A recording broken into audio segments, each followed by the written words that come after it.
Seja bem-vindo a mais um BRQ Connect, o videocast da BRQ, onde falamos com profissionais do mercado para falar sobre evoluções e o que importa sobre tecnologia e avanços do setor. Meu nome é Silvio Andrade, eu sou vice-presidente de Digital Transformation e sou um dos 2.500 feras que fazem parte da BRQ. Hoje nós vamos falar aqui um pouco sobre inteligência artificial generativa, inteligência artificial no geral, e por que muito se fala, mas poucas empresas estão num caminho consistente e definido do uso dessa tecnologia. Para isso, eu estou com o Luiz Gustavo Souza, gerente de Machine Learning e Dados em Renegociações do Santander, mas conhecido como Gus, né? E eu já vou emendar uma pergunta aqui, Gus. Olhando aqui para as empresas, principalmente o setor financeiro, a gente fala bastante da IA, fala muito da IA generativa, os benefícios, mas o que ainda impede de algumas empresas avançarem e utilizarem isso no seu dia a dia? Legal, Silvio. Primeiro, obrigado você, todo o time BRQ, super parceiro da gente. Não sabia que eram 2.500 funcionários, muito legal saber. Eu estou super feliz de estar aqui participando, é um grande prazer. E pegando aí sua primeira pergunta, eu costumo olhar de uma maneira mais ampla, inclusive. As empresas, elas ainda, ou até mesmo as pessoas, elas ainda olham a IA para criar texto, para ajudar na apresentação e tudo mais, algumas iniciativas por produtividade, mas olhar para aquilo que realmente faz diferença, mexe o ponteiro, ainda existe aquele negócio de eu vou esperar o pessoal fazer, ver o que vai dar errado, o que vai dar certo, para eu adotar. E aí existe um grande risco, porque a IA não é futuro mais. A IA é nosso presente. Se a gente for olhar, ela já está desde 1950 sendo falada e hoje é algo no dia a dia. E eu acho que esse desafio de quebrar a parte de eu vou deixar com a inovação, testar e tudo mais e colocar nas áreas tem sido ainda um grande desafio para as empresas. Entendo. E quando você coloca, né, você tem uma experiência aqui de 17 anos no mercado, né, passou por áreas de inovação e tudo mais, você vê claramente que isso que servia no passado de uma área de inovação, que experimenta, enxerga o momento certo de trazer, não funciona com a IA generativa, na sua visão, porque pela velocidade de evolução que ela traz? Na verdade, eu acho que esse time já passou. Perfeito. Então, assim, quem queria testar, já testou. Se alguém começar agora para testar, já está atrasado. Certo. Foi 2023, 22, né? 25 para 26. 25 já não tem mais aquela desculpa. Eu gosto muito de falar do advento da cloud. Quem começou lá em 2012, 2013, hoje está 100% cloud tranquilamente. Mas as empresas que esperaram, tinham seus data centers próprios e tudo mais, demoraram um pouco mais para essa migração. Então, a própria modernização foi mais difícil, as aplicações para se adaptarem dessas empresas foram mais difíceis. E eu vejo que a tendência com a IA é a mesma coisa. Então, se os nossos serviços, nossos dados não estiverem preparados, quem tiver preparado hoje, lá na frente, vai gerar muito valor, um diferencial que vai ser o diferencial competitivo para cada empresa. Perfeito. Nesse ponto até, você falando o uso da IA como diferencial competitivo para as empresas, tem algum lugar do que você olha dessa tecnologia e fala, aqui é um lugar que, pelo menos do que a gente consegue ver hoje, é o palco onde ela se dá bem, ela mais pode contribuir para o ambiente corporativo? Olha, eu vou trazer até um exemplo prático, que a própria BRQ participou bastante, que é a construção do PitchMaker. Verdade. A IA generativa para gerar conteúdo já é muito boa. Agora, ela gerar um conteúdo que seja destinado a um valor de negócio, aí você une todas as expectativas, tanto de negócio quanto de tecnologia, para um produto que seja rentável e que pare de pé. Então, por exemplo, o PitchMaker, a gente viu que tinha uma grande necessidade de escalar o atendimento para os assessores, né? Para os clientes do mundo de investimento. E a dificuldade é a mão de obra. Outra dificuldade, conhecer o cliente. Se o cliente gosta de um tipo de tecnologia, ou se ele gosta de futebol, enfim, essas particularidades, elas fazem muita diferença para gerar um contexto para o cliente, para ofertar um produto que ele reconheça e que ele compre. Perfeito. Então, principalmente investimento, a gente tinha muito aquele negócio, eu fiz algo padrão e vou reutilizar para todo mundo. E hoje em dia, as pessoas, o mercado, ele já não é mais fordista, carro preto para todo mundo. Eu quero que conheça meu diferencial, minha particularidade.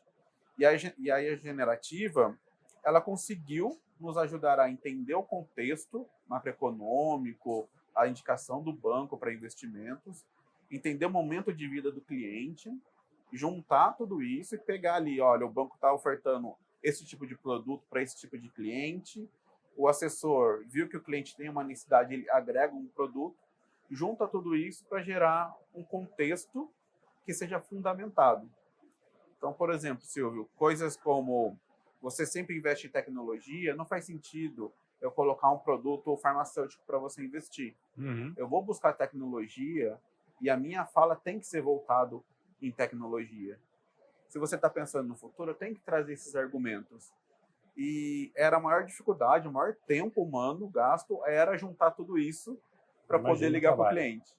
Então, para o assessor, principalmente, é o ápice, porque eles chamam de a hora do show, que é de ligar para o cliente e conversar com ele. Então, ele tinha pouco tempo para isso. E aumentou de maneira muito, muito grande, assim.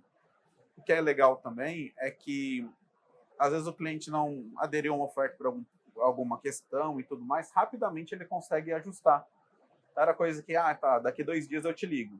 Daqui 2 dias já perdeu. Perfeito. Já teve evasão do dinheiro, do cliente e tal, e a gente consegue rapidamente adotar.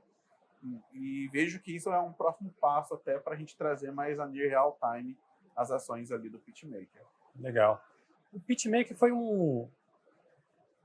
movimentou o mercado, né? A gente pode dizer. Pelo pioneirismo, foi o primeiro que conseguiu colocar, e o que eu mais gostei, né? A gente estava juntos nessa, mas o que eu mais gostei é divulgar para o mercado quando aquilo já estava em pleno voo. Não é algo que vai acontecer, é que vamos ampliar. Era, de fato, um projeto que saiu da prancheta, passou por uma prova de conceito, né, validada, já em produção, cresceu o seu número de usuários e alcançou o mercado sendo divulgado.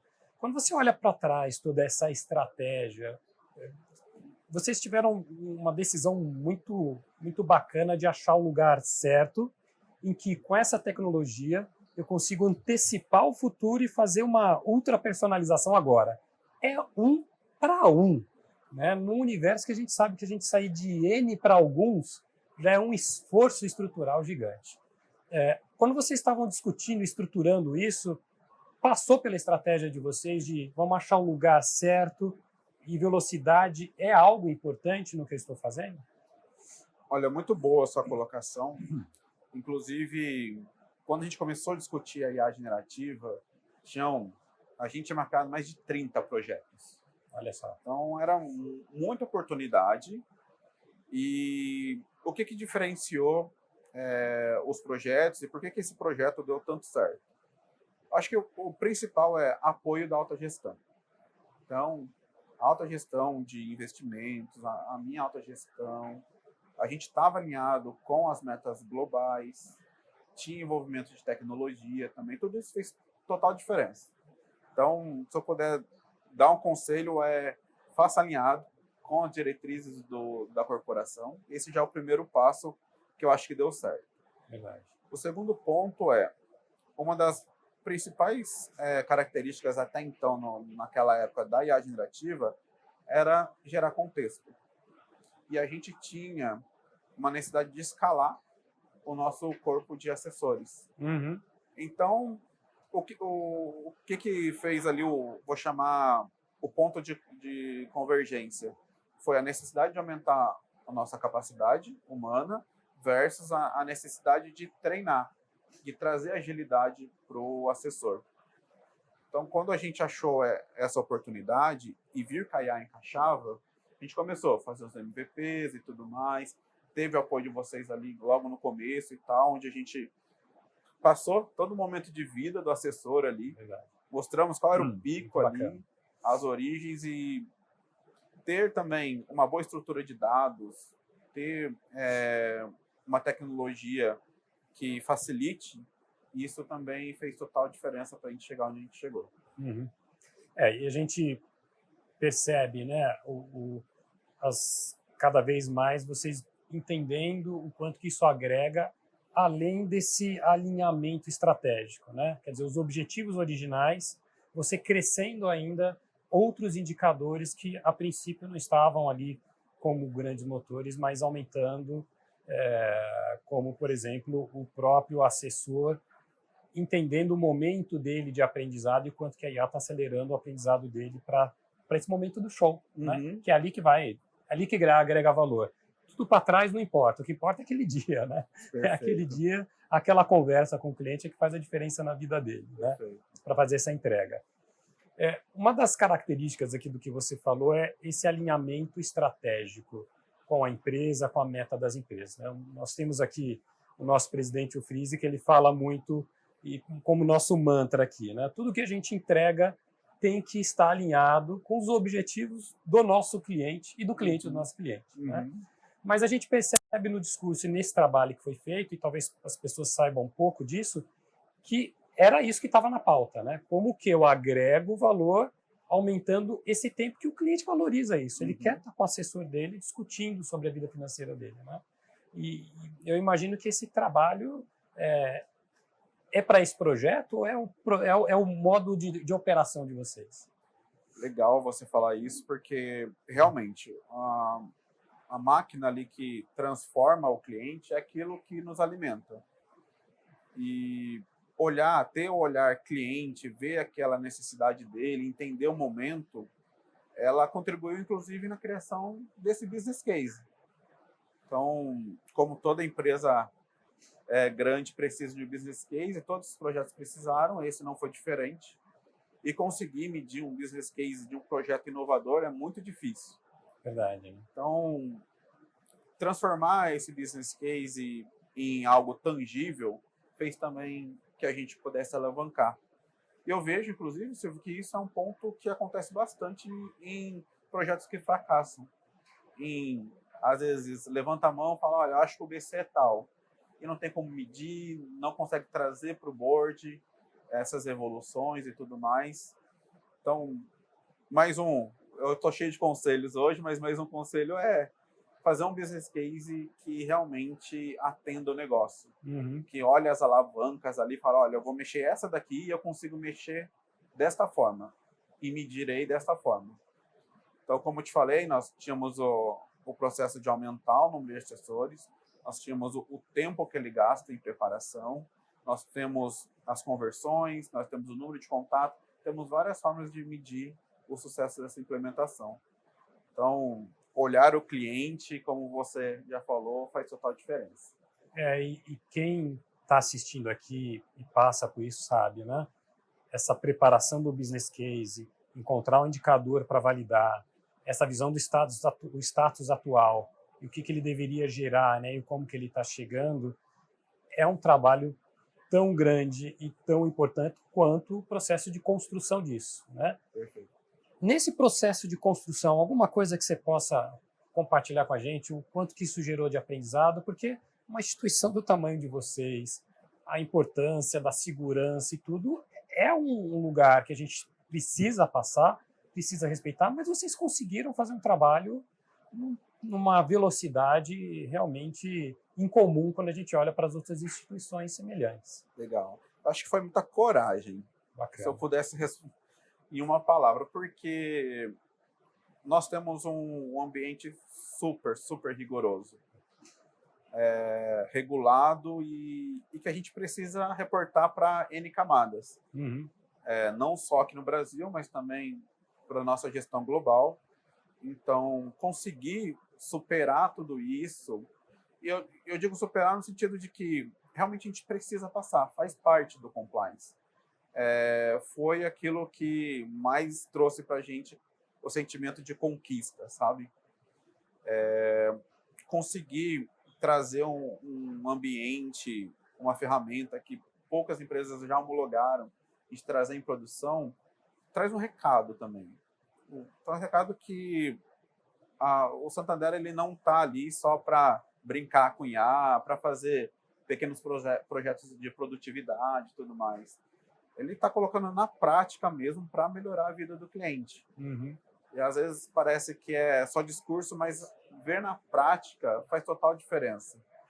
Muitas vezes, até alguns discursos vinham com medo, com o viés de que a IA substituir e tal, mas a gente descobriu que é o contrário. Ela veio para capacitar não só os nossos funcionários, mas para trazer aquela alavanca de valor que o negócio estava precisando e não sabia de onde puxar. Perfeito. Então, isso deixa a gente bastante feliz.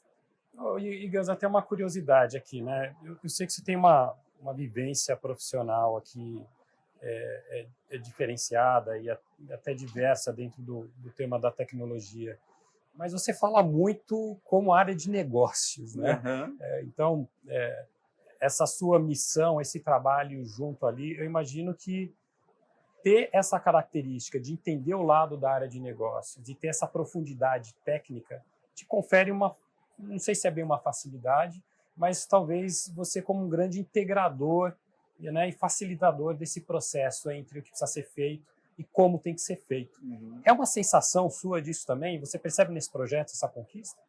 Olha, eu confesso que eu fico feliz com isso, com essa percepção, porque é o meu objetivo. Uhum. Ser aquela pessoa que consegue fazer interface com o negócio de tecnologia, consegue discutir tecnologia, testar, garantir que aquele é o melhor que pode ser feito e ajustar com as expectativas de negócio. Uhum. Conseguir medir também e mostrar para o negócio, na visão que representa para ele sucesso, coisas que em tecnologia a gente está fazendo. Legal. Então, é uma missão que eu tenho comigo. Uhum. E eu fico feliz de poder estar aplicando isso no dia a dia. Inclusive, agora é a minha próxima missão. Então, recentemente eu mudei de área. Estou em renegociações para trabalhar também com IA generativa, além de machine learning, cuidar da nossa camada de data transformation. Trazer para a ponta, para o cliente, facilidades em renegociar. Então, entrando até um pouco nesse mundo, há pouco tempo atrás, o nosso time de pesquisa do próprio Santander tentou entender qual é o melhor momento de usar a IA generativa para falar com o cliente. E um dos pontos que mais apareceram é em renegociar dívida, porque as pessoas elas têm vergonha de falar com outro humano sobre suas dívidas e tudo mais. Então, eu vejo com uma grande oportunidade da gente acelerar tanto a conversão, diminuir a rolagem de clientes ali, quanto trazer um ambiente que as pessoas consigam se sentir mais seguras. Então, a IA generativa vai nos ajudar nessa função também. E renegociação é um mundo, né? Tem muita coisa, estou aprendendo ainda, mas eu tenho certeza que vão surgir muitos outros projetos ali, não só com IA generativa, mas com novos modelos de machine learning, inclusive que a gente já está aplicando, com evolução da própria tecnologia de processamento. Então, hoje, não são clientes pendentes, mas a gente tem uma base de mais de 60 milhões de clientes. Para poder escorar, criar aí também uma camada de risco e tudo mais, é muito processamento. Então, temos esse desafio também. E voltando à sua pergunta, eu acho que isso me facilita. Porque eu sei qual é o desafio técnico também para uma escala, para um volume alto, e sem a necessidade de negócio quando se reflete a esse número de clientes. Muito bacana. Bom, sucesso nessa sua empreitada. E você falou uma parte ali que queria explorar um pouquinho mais com você. Quando a gente olha, num caso de uma renegociação de dívida, você tem aqui já uma sinalização de que isso pode ajudar o cliente a desbloquear uma preocupação, um medo, uma insegurança, tendo a tecnologia ali. Aonde a IA generativa vai agregar valor, isso aqui na sua percepção, nessa interface? Legal. Acho que uma das principais coisas é a gente hiperpersonalizar o atendimento e a renegociação. Então, nós já temos modelos que determinam qual taxa é mais acessível para o cliente, qual o valor. como está o momento de vida dele para a gente fazer uma oferta e tudo mais. Então, vejo que a gente vai fazer um papel, inclusive, social, de apoiar as pessoas na reeducação financeira, e ser mais do que alguém que é um agente de cobrança. Entendi. Então, é um agente de apoio, em que entende o momento do cliente, apoia ele nesse momento, traz ofertas que caibam no bolso dele e ajude ele durante também o processo de evolução. Quem sabe criar algo que apoie as pessoas na educação financeira. Principalmente aqui no Brasil, nós temos pouco isso no dia a dia. Então, temos que aproveitar essas oportunidades. Porque diminui o risco para o país, risco para o banco, diminui a taxa de juros, é um benefício que vai girando, sabe? A gente está chegando perto aqui do final, mas eu queria ainda fazer 2 perguntas para você. E a primeira com a sua experiência olhando esse case do sucesso, né, do PitchMaker, como que você vê essa tecnologia, a importância dela para as instituições financeiras nos próximos anos? Bom, como a gente falou, esse projeto não é MVP, não é piloto, ele é algo produtivo. E ele mostra que, mesmo num ambiente altamente regulado, a gente precisa inovar. É um recado importante para o próprio mercado, em que a empresa ela tem 100 anos de vida, mas ela tem capacidade de inovar. Um ponto importante a gente habilita para o próprio banco novas iniciativas, como um case mesmo, chamado de case habilitador. O que a gente criou foi ali os bandeirantes dessa trilha. Isso. E deixamos muitas pegadas. Lógico, tem muito ajuste, encontramos muitos pontos para ajustar, e isso foi muito bom. Porque nos trouxe uma maturidade, um conhecimento que, se não fosse essa prática, a gente não teria atingido. Eu vejo não só o meu aprendizado, mas como de toda a minha equipe e tal, muito positivo. E hoje, olhando aqui para esses novos desafios, o caminho é bem mais claro, assim, sabe? Se antes eu não tinha um norte tão claro, hoje eu tenho um norte e tem algumas alternativas ali. Então, isso foi um dos mais positivos que a gente já alcançou. É isso que coloca para frente, né? A gente fala muito do case flagship, que ele não transforma. Nesse caso, eu acho que transforma a empresa, o jeito de ver, transforma as pessoas, transforma o mercado, né? Porque no final do dia as empresas estão olhando agora e trilhando, né? Encontrando ali aquele rastro para poder seguir também no mesmo caminho. A outra que eu queria perguntar para você, a nossa última aqui, olhando para esse futuro, tem alguma percepção sua hoje de que a inteligência ainda não chegou no ponto, mas você espera que isso seja desbloqueado nos próximos anos e a gente possa ver e ter projetos com alguma característica de que hoje você aguarda essa evolução dessa tecnologia? Bom, eu sou muito empolgado com IA e eu já não me surpreendo mais com as coisas que estão sendo lançadas.